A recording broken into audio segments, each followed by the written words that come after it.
What is up, fellas, and welcome to another episode of Rewriting History with me, the Goob. And today I'm joined by Gonzalo Chavez. He's joining us with audio only to discuss the Tridactyl mummies in Nazca, Peru. And he's been following this story very, very closely, much more closely than I am. So hopefully we can kind of sort through the mess that is this story and provide you guys with some good information. So how's it going, Gonzalo? It's going good, bro. I'm just here chilling, just ate food, and then now I'm ready to talk to you. So looking forward to this conversation. Excellent. So we were just talking a little bit, and you said the little mummies are actually what got you first interested in this case. What was found first? What was the first? Were they the humanoids or the smaller mummies that were presented first? Yeah, so what was first discovered was this specimen called Josefina. And basically, what happened is that there was an individual called Jose de la Cruz Rios, and he was friends with an individual named Krawix and other people in Peru. And they told her they had discovered these specimens. And so what Jose did is that he contacted Jaime Maussan. He was friends with Jaime, and he told Jaime like, "Hey, they discovered some weird looking bodies in Peru, and they're asking me if they're real since he's a biologist." And he's like, "I can't say if they're real until I go to Peru and study them myself." And so he was able to convince Jaime, and then Jaime brought Dr. Satya with him, and Jaime asked Gaia if they would fund the study. So Gaia went over there and they took Russian professor named Dr. Konstantin Korakov, who was somebody that I guess the president of Gaia trusted. They were buddies. So the guy from Russia went to go see them. And yes, that's the first specimen discovered. And Right. there's some more images I need to add. I'm gonna be adding videos of like her eggs and stuff because we're working on some studies on her reproductive system. But yes, this was the first specimen discovered. And Okay. so Jaime paid for their flights, and they went to go to Peru to go see the specimens. And they were shown first like fake bodies by Terry. Right, the two dolls that had been confiscated at the airport, right? No, so those were dolls made by a tourist shop. The person is called Manuel Cáceres, Yep. and he was selling them to a person in Mexico when they were confiscated at the airport. And Manuel is very open about those are dolls. I was trying to, there was tourists interested in, some recreations, but that's what the Peruvian government tries to use to debunk the discovery. Right. So they went to Peru. They were shown the two bodies. The fake bodies. And Dr. Salce said, these are fake. This is a waste of time. You should just leave. And Thierry Jamin was like, okay, that was just like a test to see if you guys were actually here to study the specimens. Then he brought out a giant hand, which is, they're on Ingadi Institute. Yeah, they're also at the bottom. If you scroll down. Yes, The giant hand there, yeah. Yes. And everybody was surprised. They're like, what the hell is this? And one of those hands is like cut, so you can see like the flesh, the dehydrated flesh. You can see the bones and stuff and the tissue. So Dr. Sacha was able to say these were real. This was a once living being that had these extremely large hands. And so afterwards, they were shown a complete body, which ended up being Josefina. And Dr. Sacha studied it.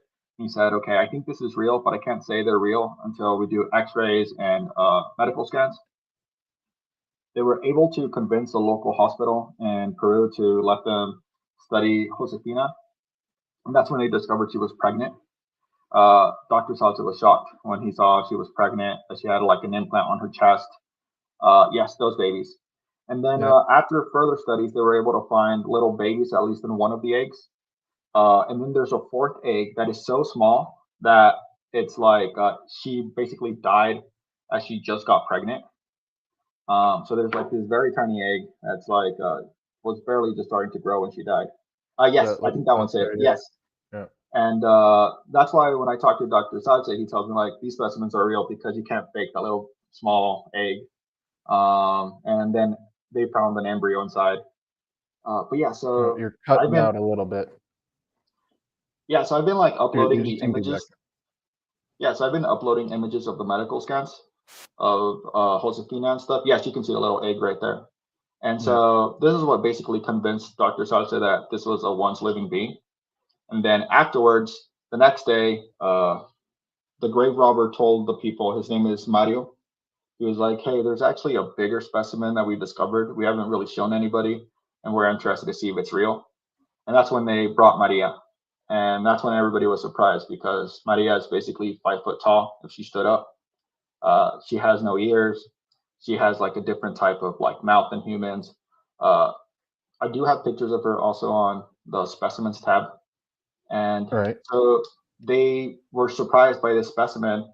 And they also did the same thing. Dr. Sato was like, I believe this is real, but we first need to go to a hospital again, medically scan her. And then once they scanned her, they were able to verify this was a once living being. Yeah, I mean the humanoid mummies are so compelling to me because they do have still things like intact tendons and vasculature and things that I don't know how you would fake them if these were faked.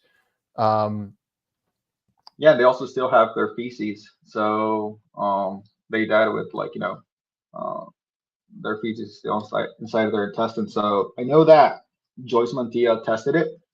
They took a sample from the stool she had, and they discovered she had ate grapes before she died. And what Joyce tells me is that that's kind of weird because according to our history, grapes were introduced in Peru by the Europeans. So somehow she has grapes 1,500 years before they were technically introduced to the Americas, so right. or to Peru. So that's one of the out of place artifacts or like discoveries that they've been able to discover. And yeah, you scroll down. I have the medical scan of her freely available to anybody. And then Yeah. also, yeah, so if people wanted to study it, it's right there, so they can download and take a look at the medical files. And, you know, just as an interesting side note, I've discussed these with multiple archaeologists. One in particular, I thought might actually be interested, and turns out they were not. No anthropologist really seems to. Has there been an anthropologist that have directly interacted with these things? Because from what I've seen, they just not only refuse to interact, but they even get upset at the mere suggestion that maybe they should interact with these. Oh. Well, yeah, as I Yeah, was saying, okay, are you back? Okay.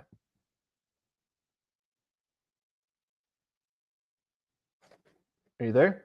sorry about that. Yeah, No problem.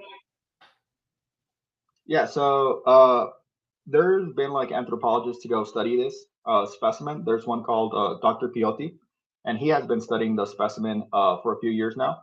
He's basically more interested in studying their cranial structures than anything else. And he's been able to like basically learn that if these specimens basically show a difference in skull that shows like 3 million years more of evolution, he believes they are from the future, while I believe it might just be like a humanoid species that has been like living on Earth longer, and that might explain it. But he says that basically the elongated skull is something he thinks would happen to humans, but it would take like 3 million years of evolution to happen. Okay. So there are like people studying these specimens from across the globe. He's from Argentina, and like very different fields. But like for me, when if you get injured, you go to a doctor. You don't go to a paleontologist or an anthropologist to let you know what your issues are. So that's why, like, when people say like there's no paleontologist or anthropologist uh, studying these specimens, like, well, there's multiple doctors, there's world class doctors, there's people from all over the globe studying them. We just basically made a doctor from Hong Kong public just this week. So it's like there's people from multiple countries at this point saying they're real. Right. And I mean, I don't put a whole lot of weight into the title of expert. And I absolutely believe, like, especially when they're discussing manipulation of like the hands and feet, who would be better to inspect that? A plastic surgeon who, for a living all day operates on hands, or an anthropologist? I'd say probably the plastic surgeon. But just to be clear, no one with like a degree in anthropology has interacted with these. Or you're saying the guy from Argentina actually is like Yeah, credentialed as a he's credentialed as a anthropologist? anthropologist. Yeah, Okay, and then there's one of the a forensic anthropologist came from the U.S. team. His name is escaping me, but he also studied the specimens, and he also believes the specimens are real. So basically, all the check marks that people tell us hasn't happened has happened. right. But it's just like that data isn't really public, or people don't really follow the story. Yeah, it's difficult to get good information on this story because a lot of the articles just aren't very accurate. There's a lot of contradicting information out there, and it's just a mess of noise, really. And I know there is a truth, but it's difficult to discern what it is. There was a paper written, I think it was the very first peer-reviewed paper on these that was written, that was discussing a llama skull, being, the actual skull of these beings. It had been a manipulated skull. But if I have the story correct, that was actually written by a guy who believes these are real. And while that was presented as like this major debunk, if you read the conclusions that he writes in the paper, he doesn't conclude that it is a llama skull. He concludes that there's many similarities, but there's also clear differences. And so that was allegedly a paper that he wrote being pro, alien beings, but had to kind of wash it through, skepticism so that it could actually get published. Is that accurate? Yeah, so Jose de la Cruz is one of the co-authors for that paper, and he was asked by two people from Greece to help them write a paper on these specimens, as he actually studied them in person, and he was trying to pass this paper as these specimens are real, rather than trying to present it in a skeptical viewpoint. Uh, but he said that his team members told him, they're not going to accept this paper if we say this is a brand new species that has implants on her body. The implants are made of osmium. They're like, this is not going to be accepted. And so he was basically convinced into writing a skeptical paper, basically saying, this is a llama skull and stuff. And he's very vocal. It's not a llama skull, even though from what it seems, his co-authors are the ones that were skeptics. They were the ones who wanted to push the llama skull discussion. So I guess they wanted somebody who was actually studying the specimens to be part of that paper. And but yeah, he's fully convinced they're real. I talk to him often. He's one of the people who's discovered like their reproductive system. He's also discovered the cloaca and the female, where the egg would come out and stuff. And so he's very convinced they're real. But basically, that paper was released just so there could be like something in the scientific literature. And Right. like you said, his two co-authors basically convinced him this would be the proper way of like presenting this discovery to the public. And now he realizes it was a mistake having written that paper, because it's being used to basically say there's a peer review paper on this being a llama skull. And he's like, no, it's not a llama skull. And it's like, no, you wrote a paper. He's like, no, I am telling you, Right. I was trying to present this as a skeptical viewpoint, but for some Yeah. reason you can't accept that, And Which is so, pretty clear if you read his conclusions. Like in fact, I'll scroll down to him. His conclusions, because I'm got it pulled up here.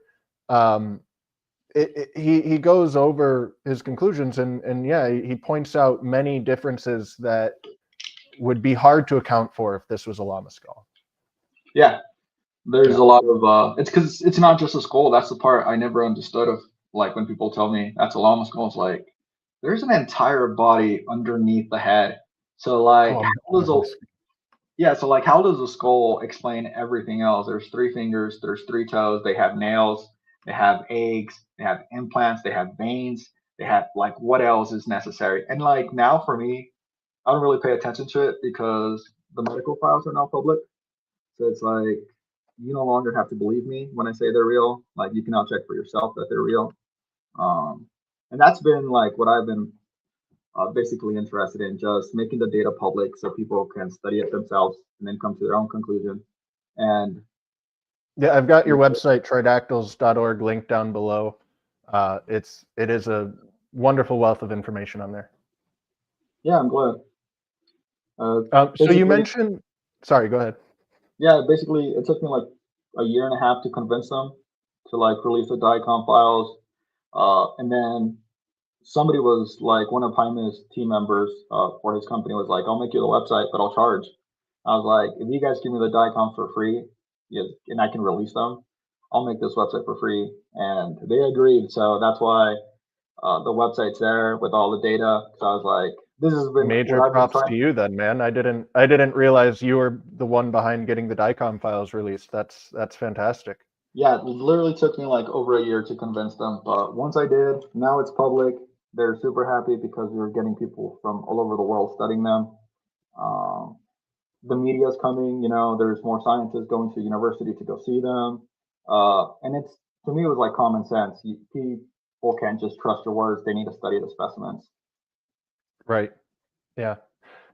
So you mentioned the implants a minute ago, and there's a lot of information on the implants. Not all of it seems to be true.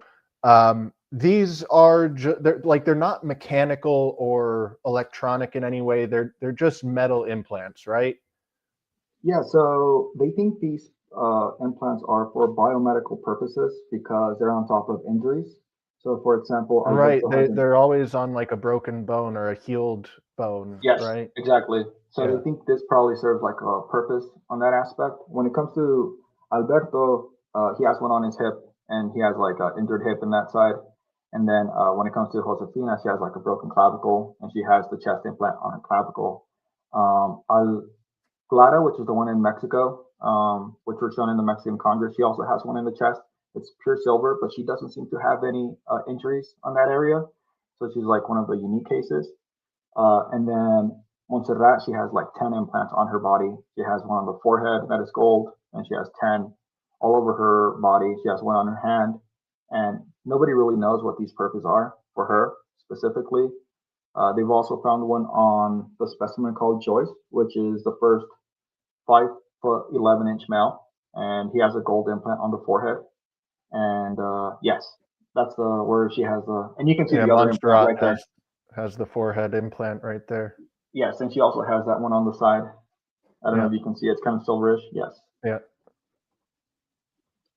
Yeah. And so there was a report about the one in the hip giving some kind of a reaction to some device that was measuring like radio waves or something along those lines. Uh, I don't really know what the case is with that because again, a mess of information. Do you know what I'm referring to?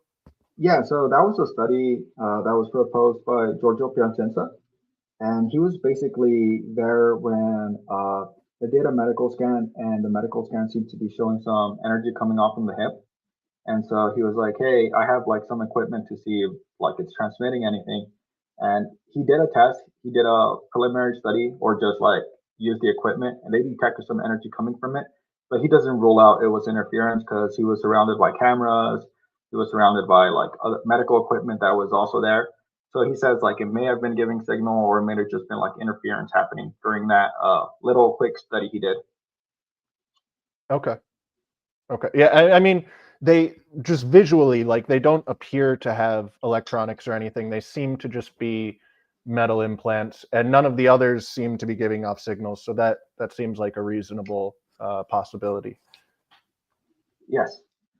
Okay. That's basically what I think. I think it was just interference, but if it was giving off signals, that's wild because how is it powered if the specimen's dead?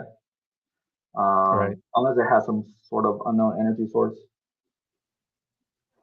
But yeah, in the one in the hip specifically, and I think this was the case for some of the other ones as well, but the bone had actually like grown to meet the implant, basically. Like there was um, the idea that I've seen proposed for these implants is that they somehow are stimulating bone growth. That's why we find them on injuries. And I believe it was the one in the hip where the implant actually had like bone growing up around the edges of it. Is that also accurate? Yeah, so all the bodies have with implants have ossification. I think that's how you say it, where the skin has grown around it. So the body itself has accepted it, and which means that when this implant was added to the specimen, it was alive, and then the body just healed around. So Right. she has it on the forehead. She has skin growing all around the implants on her body. So does the 60 centimeters, like Josefina.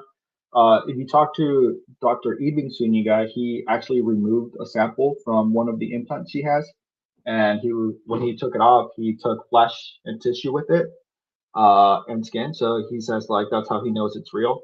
And he compares it to he's a dentist, so he says like when you get like I think it's like a tooth filling, our bodies just like accept it, and we also get like I guess our body just starts like growing tissues connecting to the fillings and stuff. And he says that's what he would compare it to. And you can see, I think I have a picture there where you can really see the skin growing around the implant. I think I might be showing it here. Yeah, Yeah. I know I have a better one, but I guess I don't have it on the website. And the type of metal, I mean, it appears to be almost like it's hammered metal, and the types of metal, I know you mentioned osmium, but the osmium, from my understanding, was in very trace amounts, Yes. which might be the case. And like basically what I'm saying is that the appearance of the metal, both in its makeup and the way it was formed, seems fairly consistent with what we would expect to find in Peru 8 to 1800 years ago, which is when these have been dated to. Yeah, so osmium, topunga, cadmium, silver, gold has been discovered on these specimens. From what I understand, cadmium and osmium are what's rare and what was made by humans later, than what these specimens are said to have been living. Um, and so there's like a lot of like out of place, I guess, data that shouldn't be there, because if humans made it like 200, 300 years ago, how's in a body that's over 1,500 years old? And the issue is that a lot of these specimens haven't been carbon dated, so it's likely that they're even newer ones than we know, Right. because so far the newest specimen is 700 years old, and Okay. there might be one that's even newer than that. We just don't know yet because they haven't been carbon dated. So that's one of the studies I'm waiting on, because what if one of them just 100, 200 years ago? Then that's gonna rewrite history, you know? Or what if Right. it's even newer than that? You know, what if it just died 50 years ago? We just discovered it. So yeah, there's a lot of studies that haven't happened that make me excited about this discovery. And you just mentioned, recent carbon dating tests. I know there were some initial DNA tests done, but they weren't the most sophisticated testing. Has there been any, you know, additional tests of DNA since then, or are we still waiting for more DNA tests? So let's see. The best DNA study right now is from the team in Russia, which was Dr. Konstantin Korakov and the University of St. Petersburg. But the issue with them is that they don't really make their data public. They'll give some presentations on it, but they don't really make it available for everybody else to study it.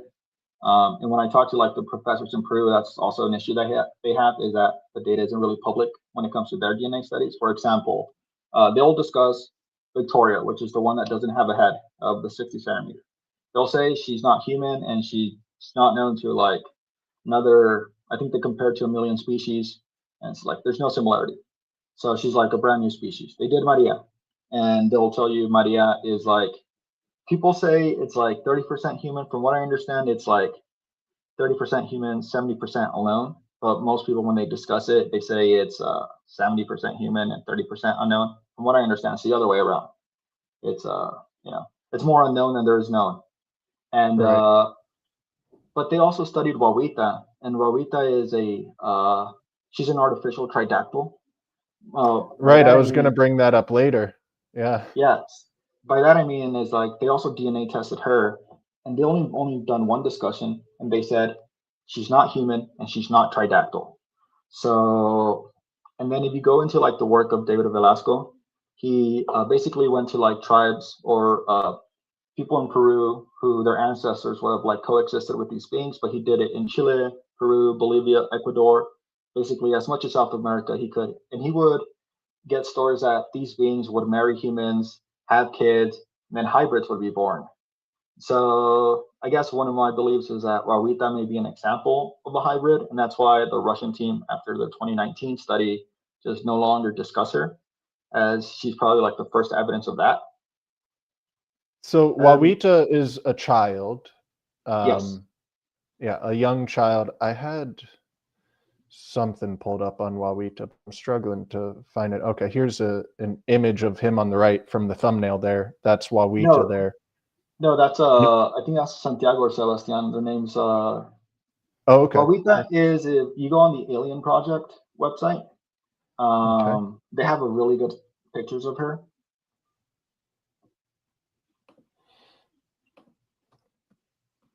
And so I did want to get to some of the more compelling pieces of evidence that I of potential forgery here, and Wawita is maybe the most compelling to me because the hands are and feet seem to clearly have been five-fingered and five-toed hands originally, unlike Maria and Montserrat.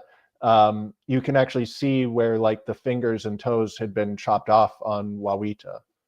Exactly. Yeah. So that's why like she's also one of the best evidence to see the difference between an actual tridactyl and an artificial tridactyl because you can see the gaps in the bone structure and you can tell it was injured or stuff were removed.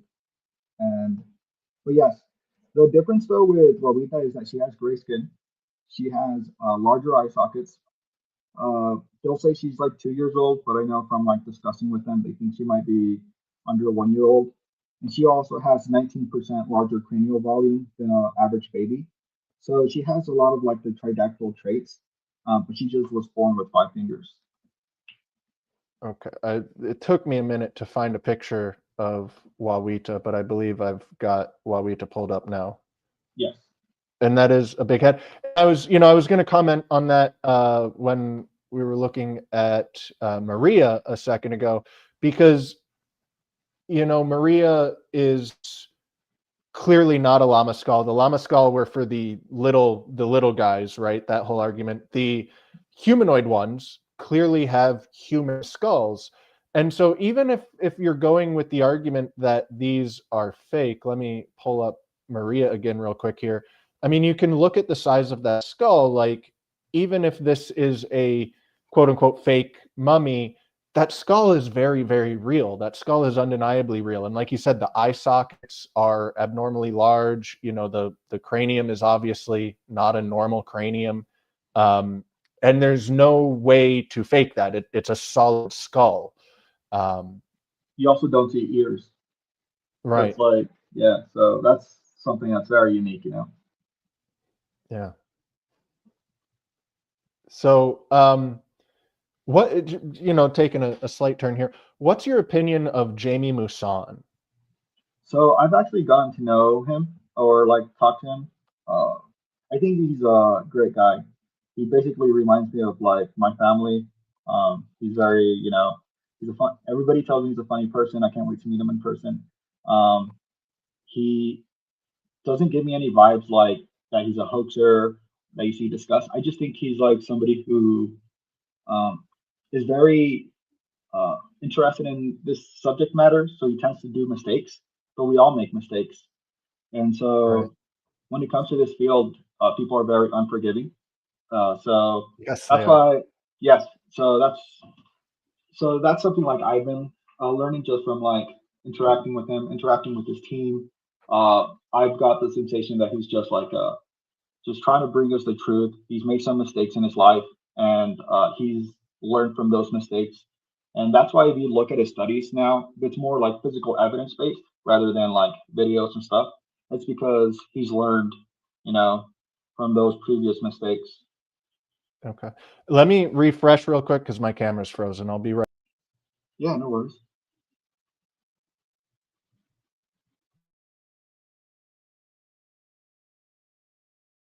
Okay, I am back.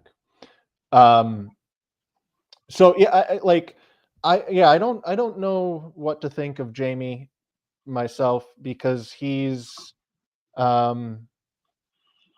yeah, whether you want to call them mistakes or hoaxes or whatever, he has been involved in things that weren't accurate, I think is fair to say. Yeah. Um, John McDowell, for example, the one of the Americans who inspected these mummies and did so quite thoroughly. He was down there, I believe, for months, or at least a while. He has been on record saying that he believes that the large mummies, the humanoid mummies, are real, and that he can't find any sign of manipulation in any of those mummies, and that all of the humanoid ones appear to be real. And Jamie Moussan has taken that quote out of context and tried to portray it as McDowell saying that all of the mummies are real, including like the insectoids and the others. And someone reached out to him and to clarify, and he goes, "Yeah, no, I was specifically talking about the large humanoid mummies." And so things like that, you know, as someone who doesn't know Jamie, it does make me skeptical of him. Yeah. Uh, The thing with like Dr. McDowell was like he doesn't really tend to do interviews. But I recently convinced his son to do an interview with me on Twitter Space, and his son is much more vocal about their team discoveries, and they're convinced basically that the insectoids, the 60 centimeter, uh, Maria, and those type of specimens are real once living organisms. okay, Uh, so he actually does hold that opinion, at least according to his son. yeah, so they're much Okay, like what's hard for me is that they're much more convinced behind the scenes than they are publicly, if that makes sense. And which then does make sense. Yes. yeah, so then when people tell me like, well, Dr. John McDowell says they're fake, it's like, man, I just wish these people would do more interviews because it would make my life And, easier. and to be clear, in the you know, when someone reached out to him to clarify that comment, he did not say that the small ones were fake. He just clarified that when he was saying they're all real, he was only referring to the humanoid ones. So yeah, I haven't seen him ever say that these are fake. Uh, yeah. Yeah, like when I did my Twitter space with Josh, I basically asked him those questions because I knew that's what people want to hear, right? And then we also Right. discussed a specimen called Adam, which is not very known. He looks like the Atacama specimen. I And actually emailed John McDowell myself to ask about that because I found that website, the adamalien.com, which the contact refers back to John McDowell, but I hadn't been able to find him speaking about this specimen anywhere. So yeah, the only information I could get on it was from adamalien.com. Can you shed some light on that? Because I am yes, very curious about that. yeah. So Josh and his dad went to go study the specimen because it's in Monterrey, Mexico. It was discovered by an individual named Eduardo, and Eduardo is basically a hiker, an adventurer. And Eduardo, he's a cool dude. I talk to him once in a while on WhatsApp. So he went inside a cave and he saw this specimen, which he thought it was a bat. Actually, he was gonna grab the bat and like scare his buddy that he was hiking with. And so when he went and tried to scare his buddy was like, "What the hell is that? That's not a bat." And so he took it home. Uh, and then And it's a tiny, tiny little thing. I don't know its it's exact dimensions, but it's you know, the size of a bat, I guess. Yeah, so it's a tiny little being. He says that it was found basically what looks like a rat. You know, like in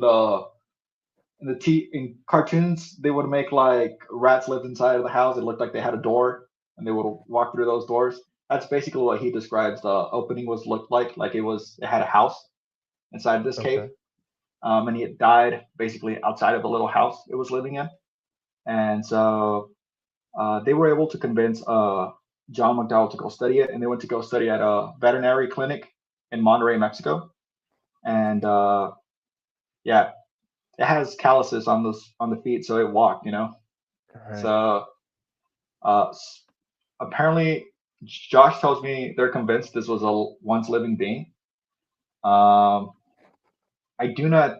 DNA studies were just made on this specimen, and the closest relative it has is the Atacama specimen. So, and you know, if you listen to like Dr. Gary Nolan, he says that the Atacama specimen is a human fetus. So if you scroll down more with on a disfigured human fetus that, you know, died in birth or pre-birth because it was malformed. That's the mainstream explanation, yes. Right? Yeah. The people who own it, you can scroll down. He did forensic studies. They estimate to be 6 years old. You can see. So that's Fernando. Fernando is the person, the guy in the purple. That's okay. Fernando. He's the private funder for the studies on Adam. And he went to go to Spain to go talk to the private collector that owns the Atacama specimen. And they're working with the lab in China who's interested in basically comparing both specimens. I thought the Atacama specimen had been reburied and lost. No, that's just like the story that's online, but it's not real. It's not true.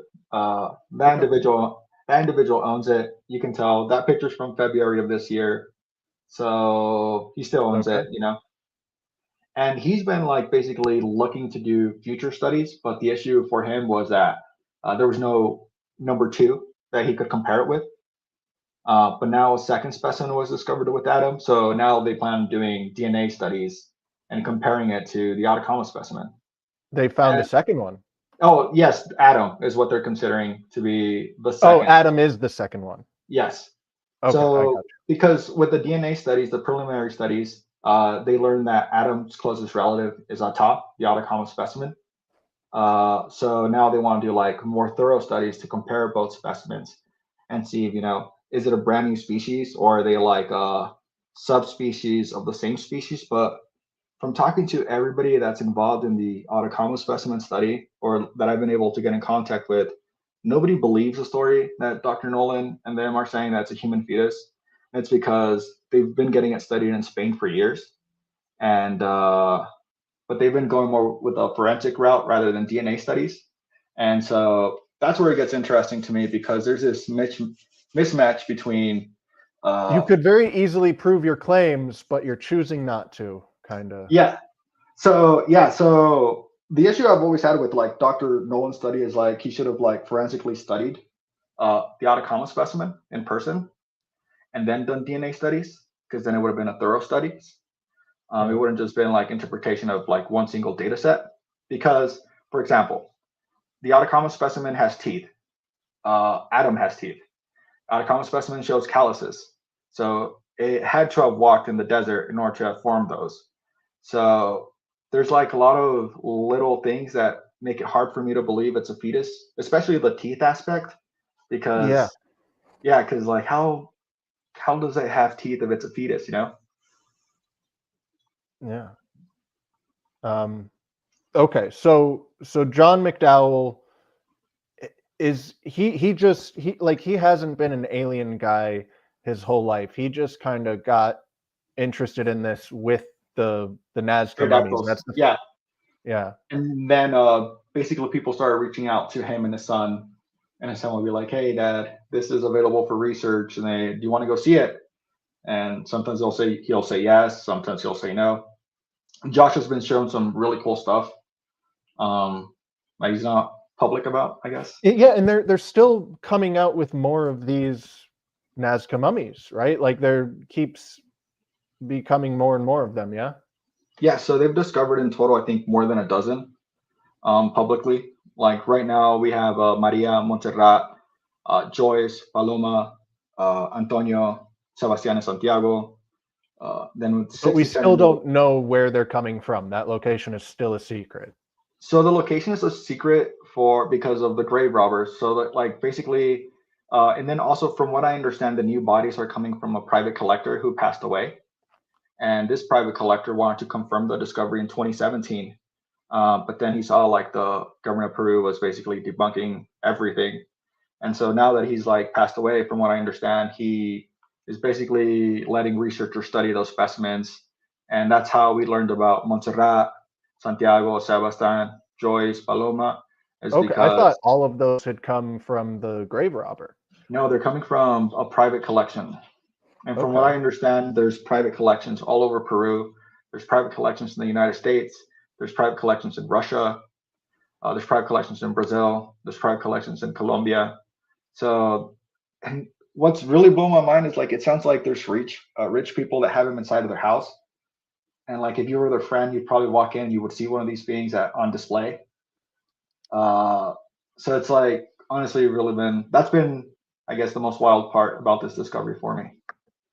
Okay. So there was a guy named Panizo who allegedly had some mummified organs in a sarcophagus that was getting studied at the Inkari Institute, and they have a mummified brain. Is that? I don't know anything else about that other than the sentence I just said. Is I that accurate? honestly, You don't know anything about that? I don't know anything about that, bro. I'm sorry. Okay. Because and that might not even be real. Like I said, there's such a mess of information out here. And I wasn't able to really find anything else on that other than someone saying it happened. So that might not even be real. There was also, I believe this is from Gaia. I did try to re-find, but we just set this up yesterday, so wasn't able to.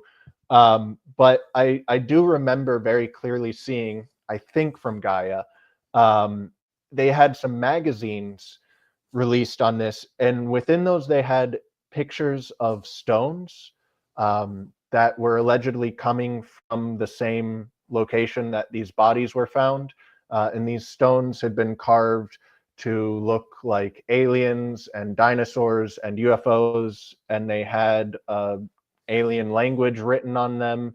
I haven't seen anything else on this other than from that magazine, which I believe was from Gaia. Those looked rather fake to me. They were and if they're real, they're just too convenient. I mean, it's literally like dinosaurs and the classic alien head with the big eyes, the Hollywood alien head, and UFOs and this alien language. Do you know anything about the stones that I'm referring to? Do you know if those actually were associated with this, or those seemed like a hoax to me? The stones seemed like a hoax to me. Yeah, so those are like the artifacts that they discussed were discovered alongside the corpses. And they'll say it's like the official story, it's a cave. The real story is underground tunnel systems in the Nazca, Ica, and Palpa area where all this stuff is coming from. And from what I understand, these items are in private collection, and they came from the discovery site. And private collectors have been like buying them from the grave robbers for years and just like collecting these items. And from what I understand, I get told they're real. At least some of them. Some of them are fakes. People trying to make money off the real ones. But yeah, personally, I'm not really surprised about the dinosaur stuff because we see that dinosaurs on Angkor Wat, and we see it on like other ancient temples. So it's like we don't know our history that well, in my opinion. So Agreed. yeah, so that's where I'm just like I'll just keep an open mind. Same thing with the Boogosphere. It's like it doesn't look like how I expected UFOs to look. But all I care I know about is you've been studies. following that story. I haven't looked into that one at all yet. Yeah, it's just like I've gotten to know the people who are studying them, and I help some scientists get access to it so they can help study, and they'll study the Boogosphere. First, they come skeptical and then tell me like, "Hey, this might actually be real." And so when people tell me on Twitter, "Hey, it's fake," it's like, I'm gonna believe the people that went to go study it in person over some random person online who's just telling me they're fake. Right. Okay, so another very maybe the most anomalous out of everything so far is Antonio allegedly having amalgam fillings in his teeth. Yes. I was shocked when Ricardo Ranquel sent me that video. He was like, "Hey, here's some new videos for you to add on the website," and I was like, "Oh, what is this?" Started watching the video, and it's like they discovered, cavity fillings inside the teeth. I was like, "This is like world-changing evidence because it shows they had modern day dentistry like over 1,000 years ago." Or it shows a modern skull that's been forged. So that was my next question: is has Antonio been carbon dated? Because I So know not all of them have been. it hasn't been carbon dated, no. But for me, like it has the exact same features as all the other tridactyls. From what I understand, this one has the longest toes, though. And that was the next point I was going to make, is that if Antonio was a modern human, I'm trying to get a good look at his skull. His skull actually does look more normal than, say, Yeah, Maria, for example. that's the part the doctors tell me has been surprising them the most is that some specimens have more human-sized heads than Maria and then Montserrat and Joyce, uh, and they don't understand why. Like, are there like different subspecies in the tridactyls? Are there like different kinds?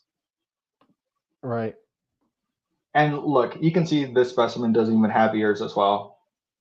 Mm-hmm. So that's one of the things where I always look for. The one that does seem to have ears is Paloma. She's one of the new specimens, and she has hair, and she has like ginger Right. hair. That's, yeah, the wispy red hair on the back of her head, right? Yeah, and she also has like breasts as well. So she's like the first specimen discovered with breasts. And Right. so there's like there may be different species between them.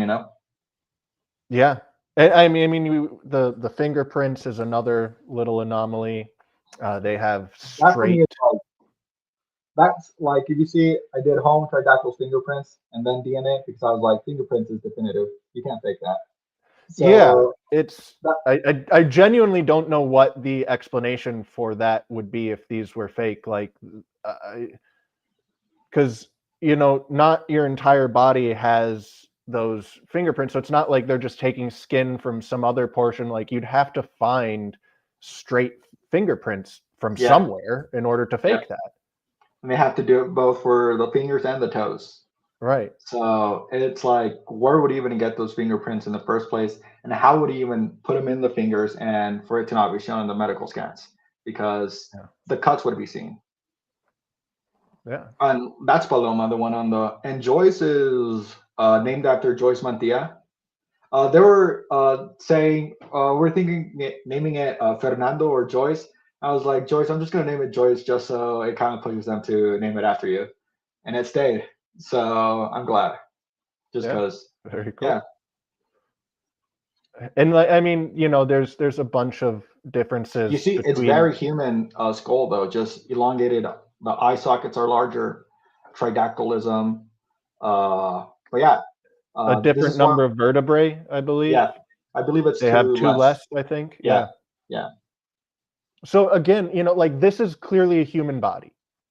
Or whatever. It's a I get what humanoid you body. mean. My Yeah, point is that this body is not manufactured. Like, this is one solid body. So even, let's ignore the hands and the feet, even ignore the head, just looking at the body, that is one solid body that in my opinion is pretty clearly one being. And so if they are human and they're just manipulating the head, the hands, and the feet, how do you explain the missing vertebrae, which aren't really missing, but they're not missing in the sense that, like, there should be something there and it's not. It's just there's two less. yes. And then one of the major differences I get told is the heel structure, the calcaneus structure on the feet They is don't have a completely, heel. yeah, it's completely different to humans. Yeah, they have no So yeah, heel. yeah. So that's one of the evidence I get told is like, and this is a consistent between all the specimens. So it's like one of the data points they use to be able to say, oh, this is a tridactyl. I'm And looking at Paloma right now, and it looks like Paloma has a heel. yeah, if you Like, right, let's get a good angle right there. that's what I believe is missing on the other mummies, but it looks like it's present here. It's And if the you come down here, it also looks like it's present right there. Because on the other ones, it kind of just rounds up. yeah, it goes straight like that. Yeah, Yeah. but they all have like the same calcaneus structure. Um, The then bones here, within the foot and the ankle. Yeah.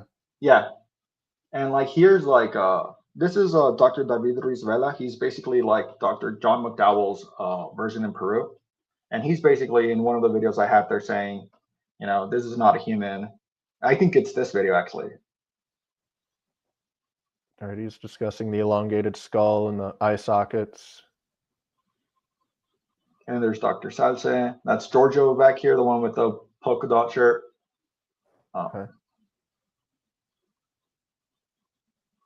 And just like some fun facts, some things that I found interesting. I thought it was very entertaining when it was might have been Mexico. I think it was either Peru or Mexico, but they raided the Argentinian museum to reclaim their cultural heritage that had been stolen, while simultaneously declaring these as fake.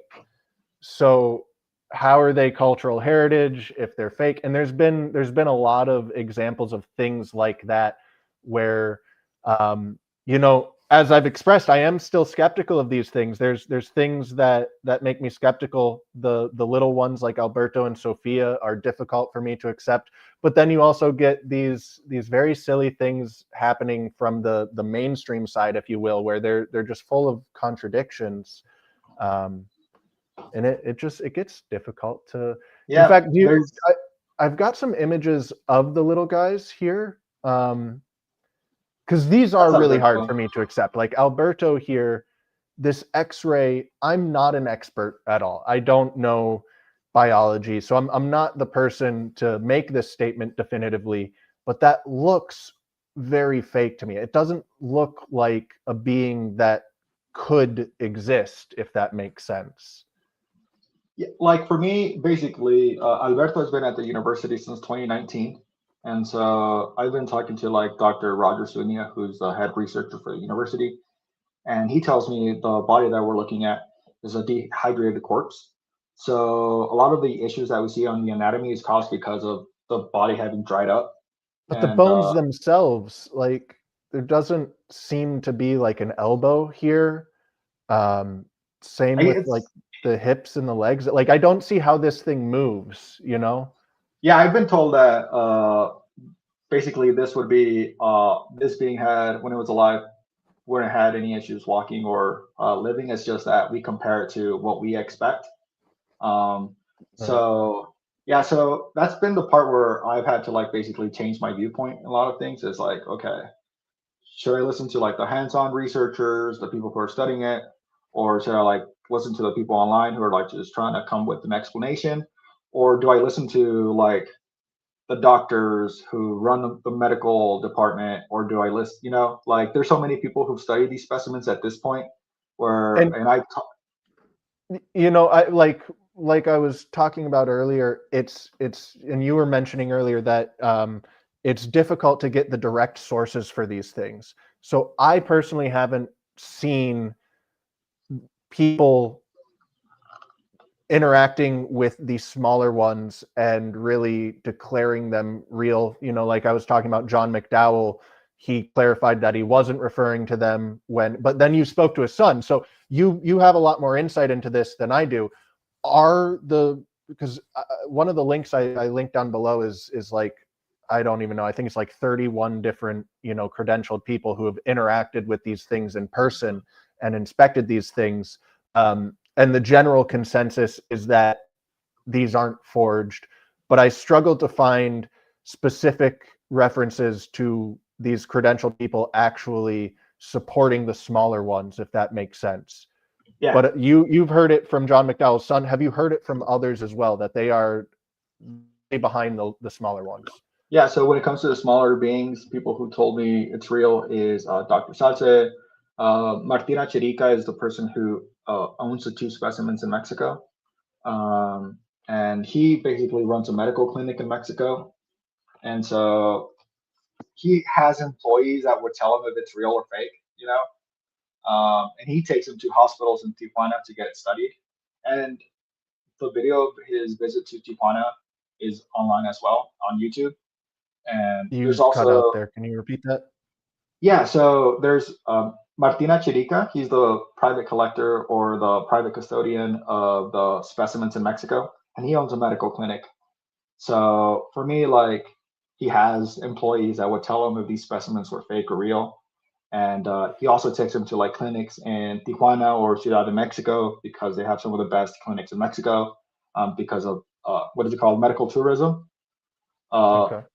yeah, so he's taking them basically to the two best hot uh, spots in Mexico to get them studied. Gets the same thing, you know, that they're real. And for me, Clara, if the issue for me when they were presented is that the media paid attention to Mauricio, and Mauricio is the male. But if they paid attention to Clara, Clara is pregnant. She has implants. Uh, she to me is like the best preserved of the 60 centimeter. She's not on your website, is she? No, because I'm still waiting on medical scans to add her on the website. So when Okay. I try to release something, it's like I have videos of them or I have like medical scans to upload. The only one I really did an exception for is if you go on Tridactyls, you'll see Joyce. And I barely have any data on him, but he's such a fascinating specimen. And they've only been allowed to see him once. That when they sent me like the videos of him, I was like, I need to publish this. Oh, he's tall. He's 5'11". 5'11". Yeah, he would be 6'2" on Tinder though. Right. But I mean, for Peru, assuming he's also 7 to 1800 years ago, that's exceptionally tall. yeah, and And that's this a big specimen skull looks, on that guy. yeah, and he looks scary. Can you imagine that being? Yeah, he would be scary to look at. Yeah. And he has Okay. like, Well, go ahead. yeah, and as you can see, he has his genitals and stuff. He also has like a penis and stuff. So they're very human-like. That's why, like, when it comes to UFO sightings, I personally believe these are the UFO nuts. Just because they have gray skin, elongated skulls, they basically match every description. The only thing that people have a hard time accepting is that most of the folklore talks about 4 fingers rather than 3. But I haven't seen any 4-finger specimens, you know. So And there's I haven't shown any of it, but there's art from Nazca that depicts tridactyl beings. And I think the most interesting one is Weird Old World. I don't know if you're familiar with him, but he discovered a huge tridactyl geoglyph in Nazca. It's this that was in massive. Chile. Was it in Chile? Sorry. I could be mixing it up, but I was pretty sure it was in Nazca. I could be mixing it up.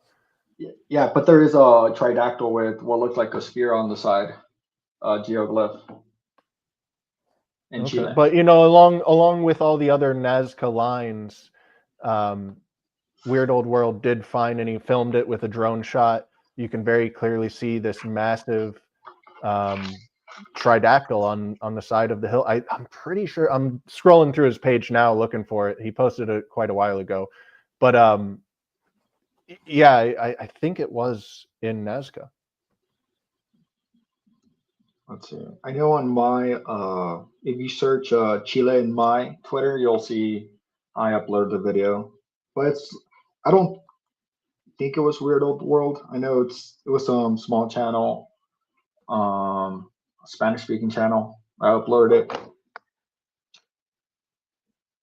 Yeah, this as far as I know, he is the discoverer of this geoglyph, Weird Old World. Like, I don't think it had been previously documented.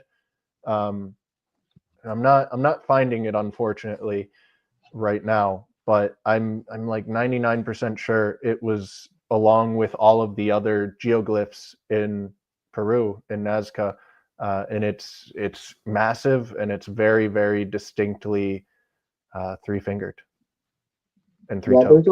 There's a lot of evidence of that type of stuff in that area. That's why I personally think David Velasco's research is very important because he basically traveled South America trying to get the oral legends of these beings, and it's wild. They talk about these beings having lived with humans. They live underground. They come at night. They live underground in the ocean. They even have a story that they've made to the moon, and well, some of them live on the moon too. So Interesting. it's Okay.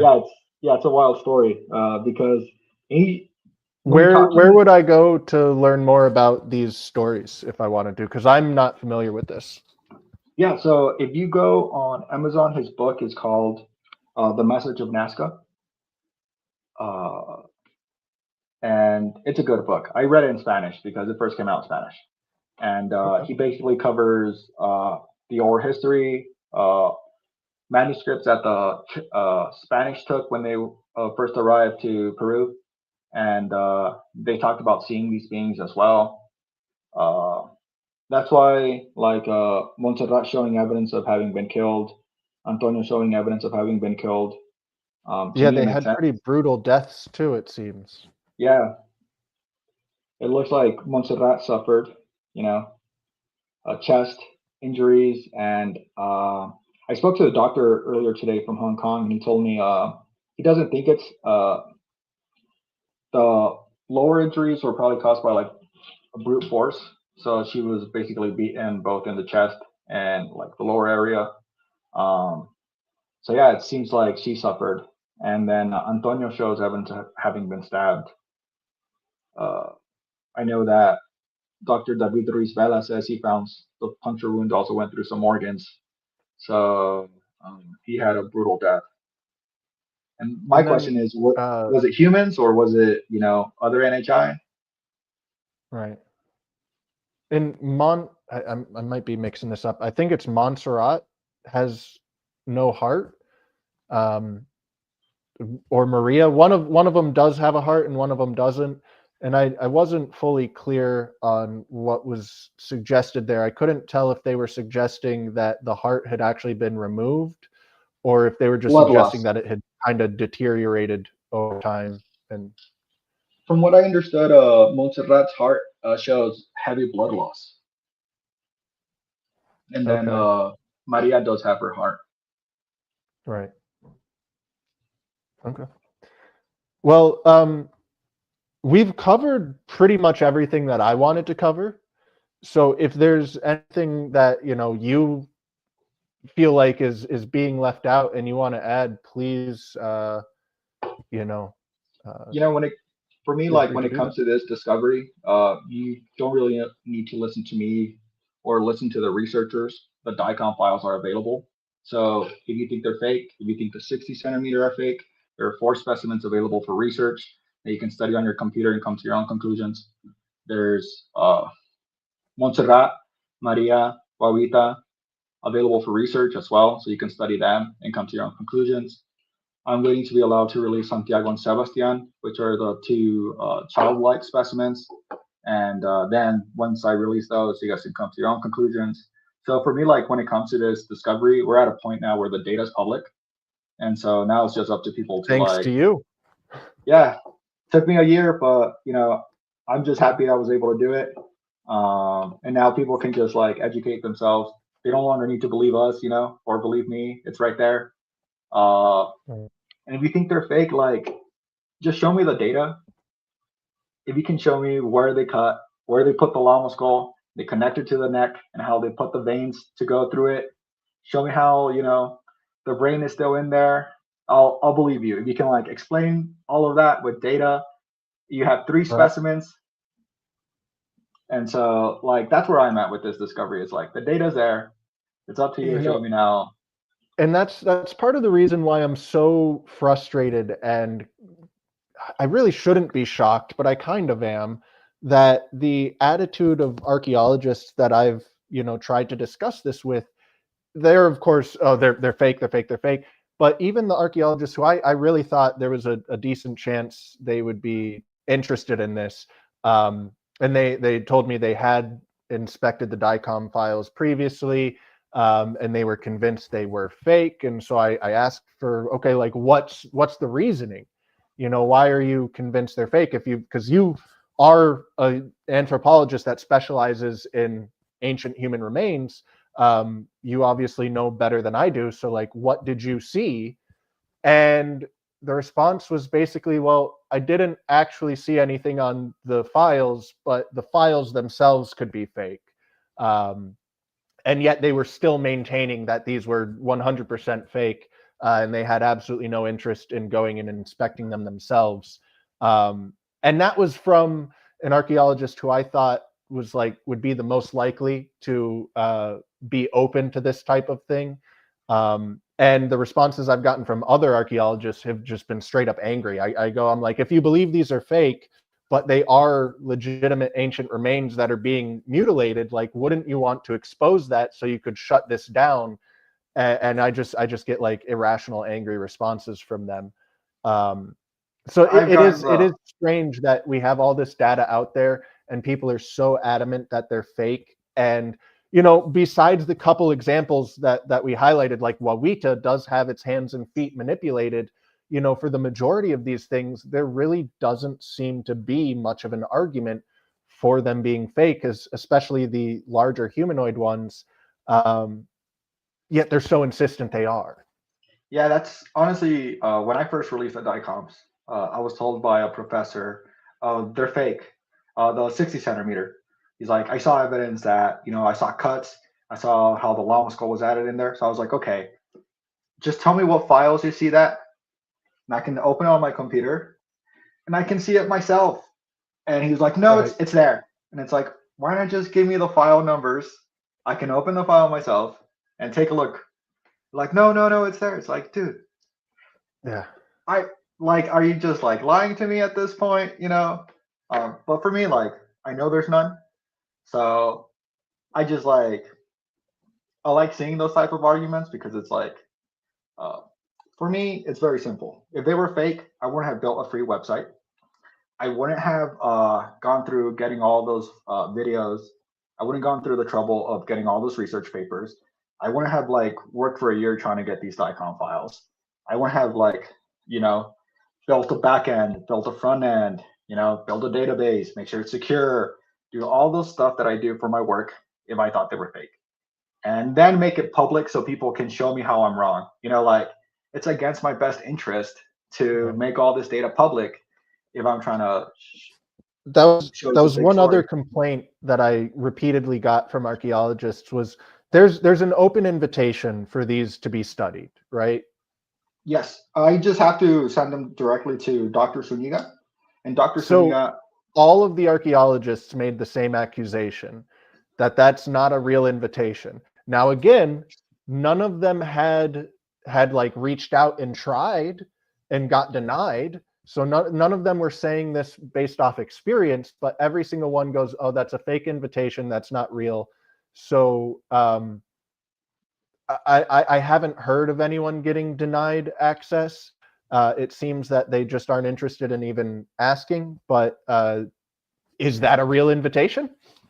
I say it is because just this week I helped two highly qualified doctors to go see it, and I mean like very highly qualified, and they left surprised over the results that they had, and so they just did.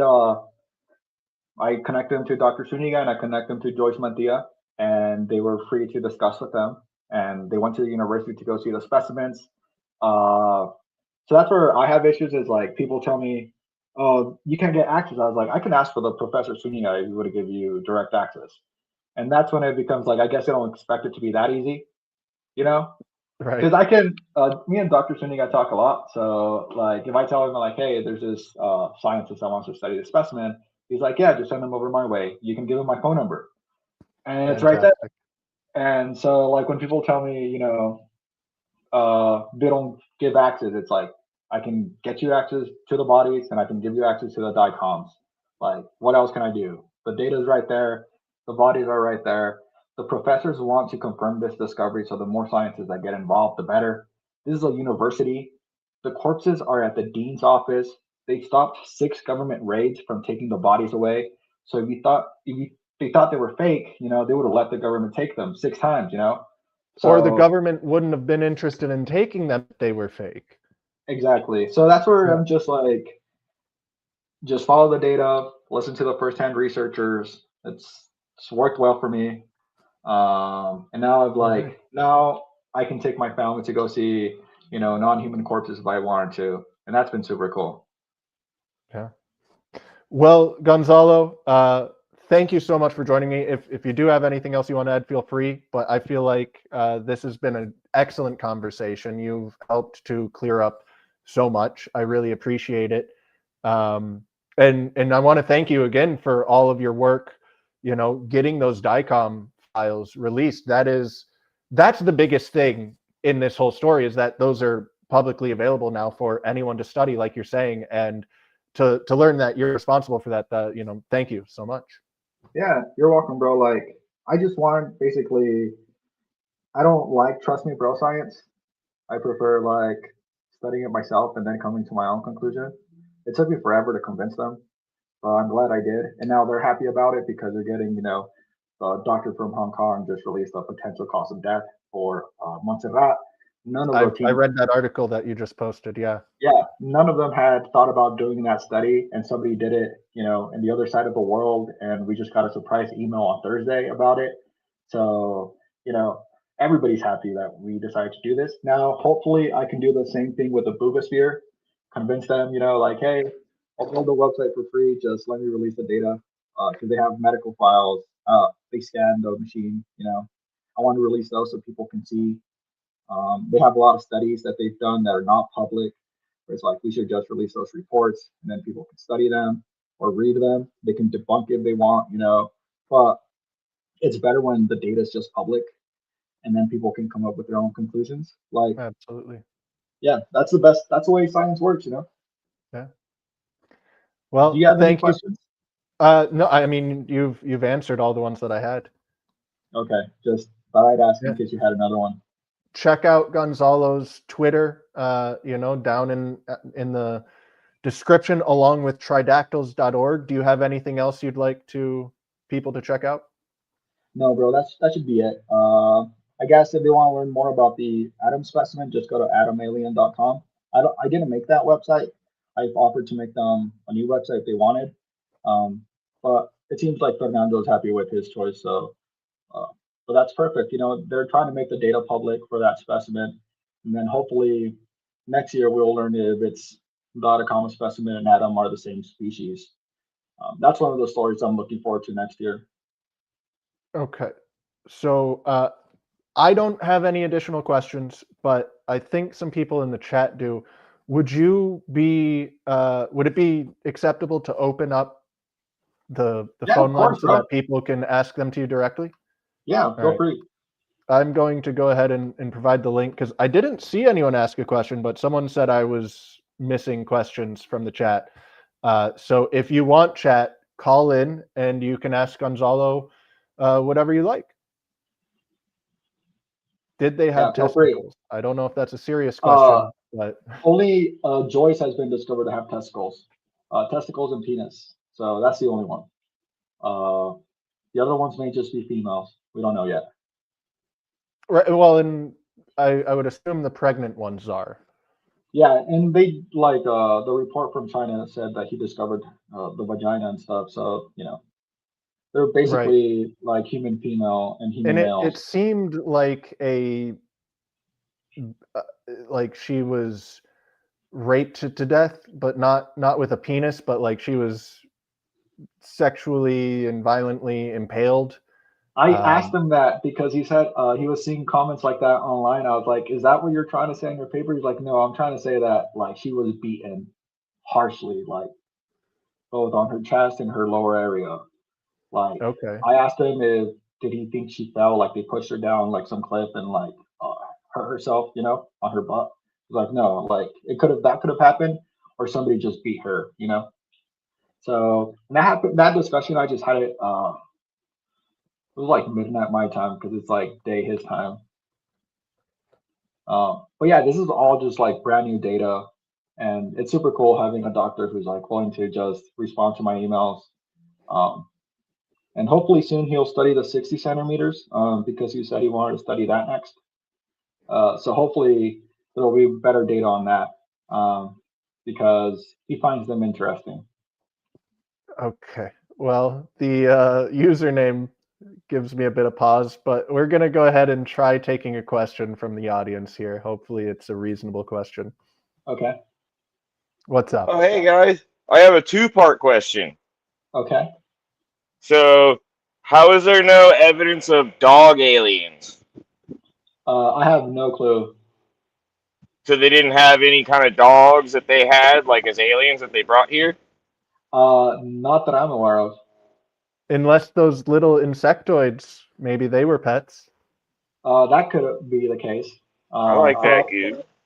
But from what I understand from people researching, it seems like they're just their own little species. There's a reptilian type, there's human-like, and then there's insect-like, which is the same thing we hear in the UFO lore, you know, insectoids, reptilians, and then the grays. It's the exact same thing that they're discovering in Peru. It just happened thousands of years ago. Okay, but I will say on this point, because one thing I've talked to some archaeologists and whatnot, people who do some of this work, and a lot of what the people I've talked to say is it looks like a lot of genetic disorders brought into one.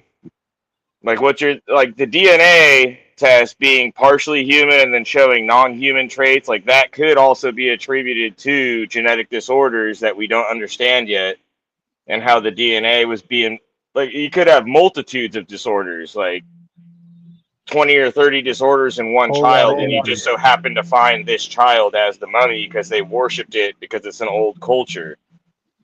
Yeah, so from what I understand, they've ruled out genetic mutations because there's over a dozen specimens.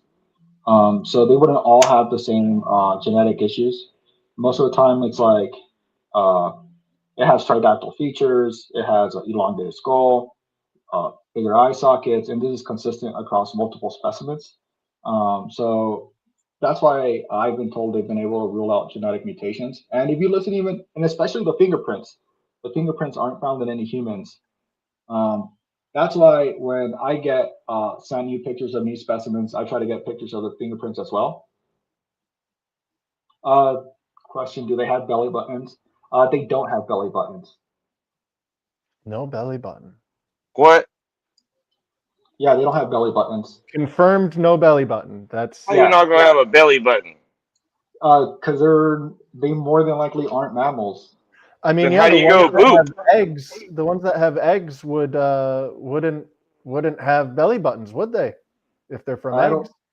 Yeah, no, they wouldn't. And then I know Dr. Salce, he did an endoscopy of Montserrat, which is the one that's pregnant, and he says that from studying that, he believes the closest he could compare the way they reproduce is similar to platypus. And I platypus have no have idea how they do that. yeah. So so yeah, it's this. They're very similar to humans, but they're not humans. If that makes sense. How do platypi reproduce? I'm not familiar at all with I have platypi. I Yeah, have I'm actually no not clue. familiar either. Yeah, I have no clue, but that's what Dr. Salce They was have telling me. eggs. They're mammals that have eggs. Yeah. Well, Yes, I've actually exactly. studied platypus. They're mammal, avian, and reptilian DNA.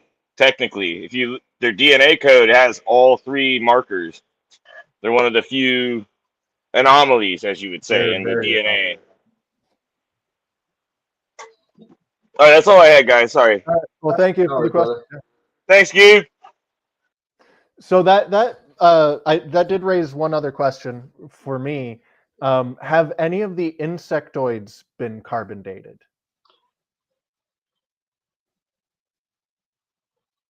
Have any of the insectoids? No, none of the new specimens have been carbon dated yet.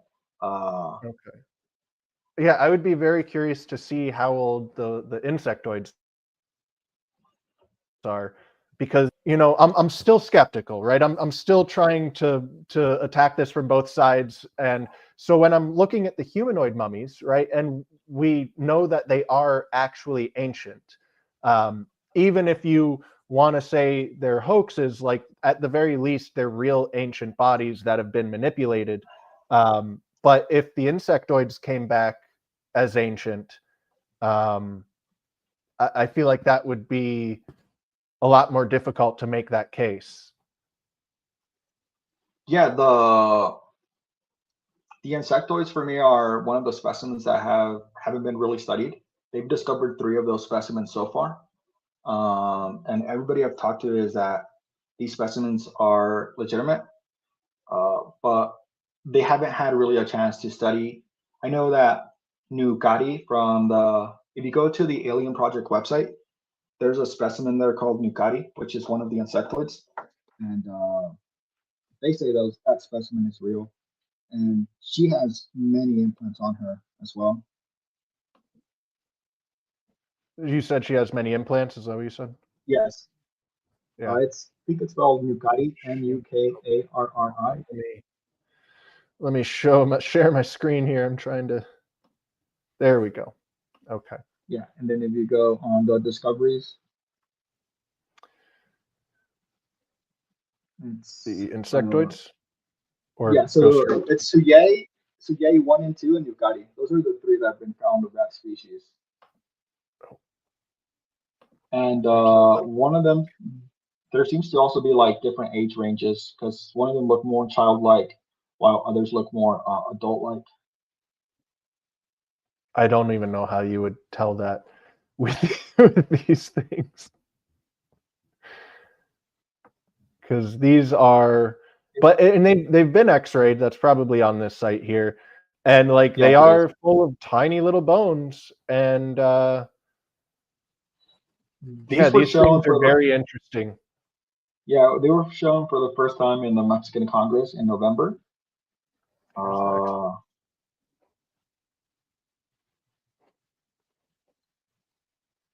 Tiny little bones, tiny little implants, tiny little eggs. Yes. Yeah.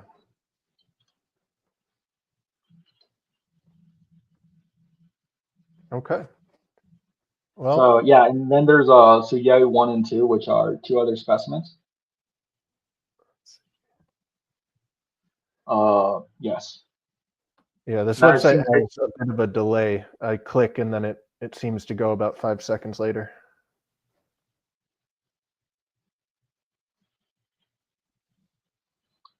Yeah, they just have so much more data than I have on my website that I'm not surprised that they had some delay.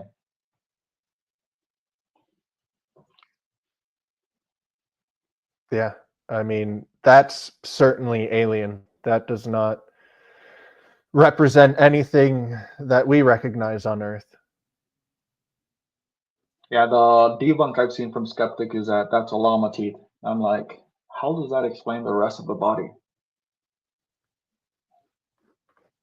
Yeah.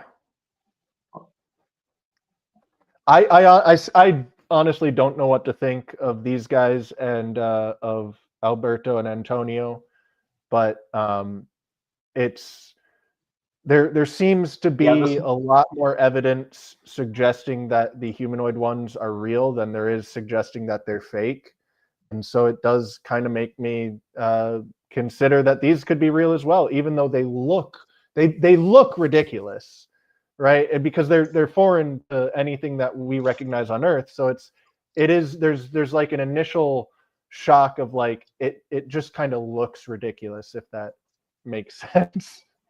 Yeah, that's the issue most people have with the smaller beings, is that they look like ET movies, and then they don't look like anything we've seen. So it's really hard for us to accept that they may be real.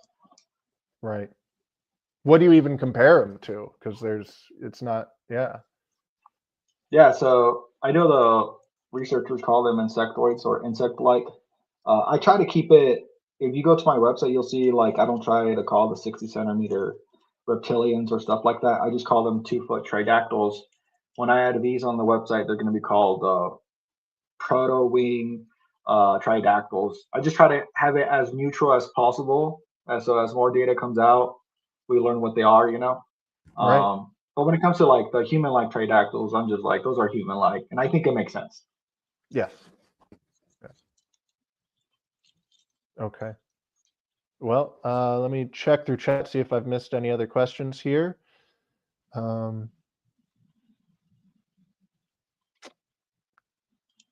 Doesn't look like it. So, oh, there's one question here. Any claims of similar finds on other continents? So I know that Joyce made it public in a book from Martina Cherica called El Expediente Abierto is what his research book is called. And Martin, like I said earlier, is the owner of the two bodies in Mexico. There's bodies like these discovered in Colombia and Brazil. And I believe it was somewhere in the Middle East. I don't remember where specifically, Joyce says in the book. But yes, these specimens have been found. But like the issue is that they're in private collection. It's not like. And I think there were some found in Mexico as well, or maybe I'm getting those confused with like the Atacama, but I believe either more of these type or more of the Atacama have been found in Mexico as well. So there's two specimens that are from Peru that are currently with Martin. There is like some weird bird-like creature that was discovered in Mexico that belongs to a doctor right now. Like I said, most bodies are in private collection. And it's not a tridactyl. It's like some weird bird-looking thing with 4 fingers. And there's pictures of it online. It belongs to a doctor in Acapulco. So that's, like I said, that's been the weird part for me, is that people literally own non-humans in their house and they just have them on display cases. And if you're cool enough to be their friend, you can see them, I am assuming. Right. Go befriend some millionaires.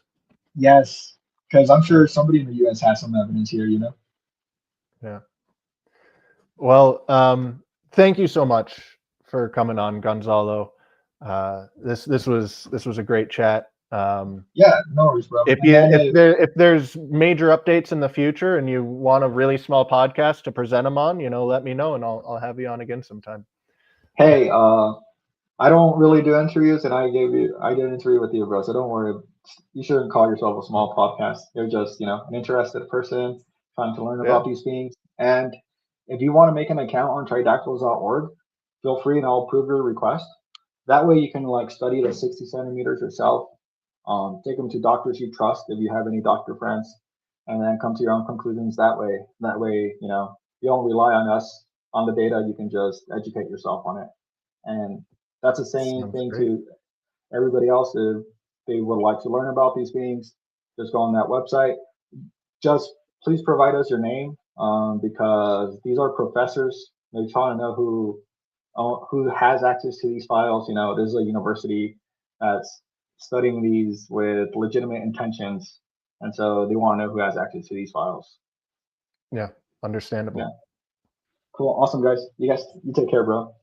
You too. Thank you so much for coming on. You're welcome, brother. Adios. Bye. That was fun. That was a really good chat. Next week, I'm probably going to be talking about the vases again, because like I said, I might. I'm yet again changing my stance a little bit. Not too much. Just a slight update. Basically, there was some new information that I didn't realize was released. And Max Amachev's statements on Matt Bell's show about these being obviously machined make a little bit more sense. I understand where he's coming from. I still agree with his ultimate conclusion that they weren't lathed, but we'll get into all that. And I'll cover this new information that I had overlooked earlier. So thanks for tuning in, guys, and I'll see you again soon. Peace out.